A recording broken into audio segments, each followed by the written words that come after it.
हिंदू धर्म में एकादशी तिथि को शुभ तिथि माना जाता है और इसलिए लोग इस तिथि को व्रत रखते हैं। हिंदू पंचांग के अनुसार प्रत्येक माह में पड़ने वाली तिथियों में कार्तिक शुक्ल की पक्ष की एकादशी तिथि को अति महत्वपूर्ण माना जाता है। इस तिथि को देवउठनी एकादशी तिथि कहते हैं। इस तिथि को प्रबोधिनी एकादशी भी कहा जाता है। देवउठनी एकादशी सबसे प्रमुख एकादशी में से एक मानी जाती है, जो हिंदुओं के लिए बहुत धार्मिक महत्व रखता है। ये दिन भगवान विष्णु की पूजा के लिए सबसे शुभ माना जाता है। इस दिन भगवान श्री हरि विष्णु 4 महीने की लंबी अवधि के बाद जागते हैं, जिसे चातुर्मास के अंत का प्रतीक भी माना जाता है। इसे प्रबोधिनी एकादशी और देवोत्थान एकादशी के नाम से भी जाना जाता है। पंचांग के अनुसार देवउठनी एकादशी कार्तिक माह के शुक्ल पक्ष की एकादशी तिथि को मनाई जाती है। देवउठनी एकादशी के दिन भगवान विष्णु चातुर्मास की निद्रा से जागते हैं। इस दिन श्रीहरि की सबसे प्रिय तुलसी की पूजा जरूर करनी चाहिए। इस दिन तुलसी की पूजा करने से विष्णु भगवान के साथ ही मां लक्ष्मी का भी आशीर्वाद मिलता है। तुलसी को माता लक्ष्मी का रूप माना गया है। इस दिन तुलसी को पूजने से अगर आपके घर में आर्थिक समस्याएं काफी समय से चल रही हैं तो वह भी दूर होती हैं। देवउठनी एकादशी के दिन से ही शादी ब्याह जैसे सभी शुभ कार्य आरंभ हो जाते हैं। देवउठनी एकादशी व्रत की असली कहानी। एक राजा था, उसके राज्य में प्रजा सुखी थी। एकादशी को कोई भी अन्न नहीं बेचता था, सभी फलाहार करते थे। एक बार भगवान ने राजा की परीक्षा लेनी चाहिए।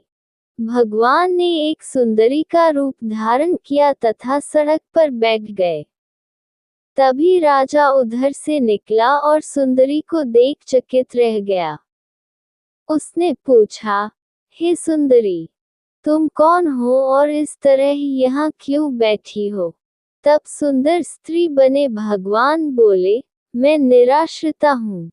नगर में मेरा कोई जाना पहचाना नहीं है, किससे सहायता मांगूं? राजा उसके रूप पर मोहित हो गया था। राजा बोला, तुम मेरे महल में चलकर मेरी रानी बनकर रहो।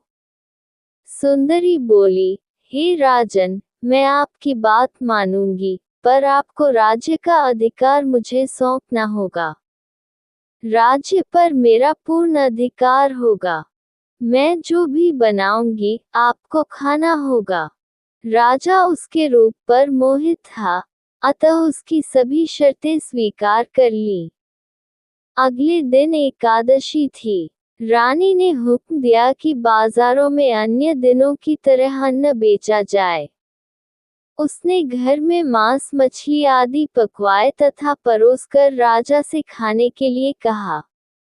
ये देखकर राजा बोला, रानी, आज एकादशी है, मैं तो केवल फलाहार ही करूंगा। तब रानी ने शर्त की याद दिलाए और बोली, या तो खाना खाओ, नहीं तो मैं बड़े राजकुमार का सिर काट दूंगी। राजा ने अपनी स्थिति बड़ी रानी से कही तो बड़ी रानी बोली, महाराज, धर्म न छोड़ें, बड़े राजकुमार का सिर दे दें।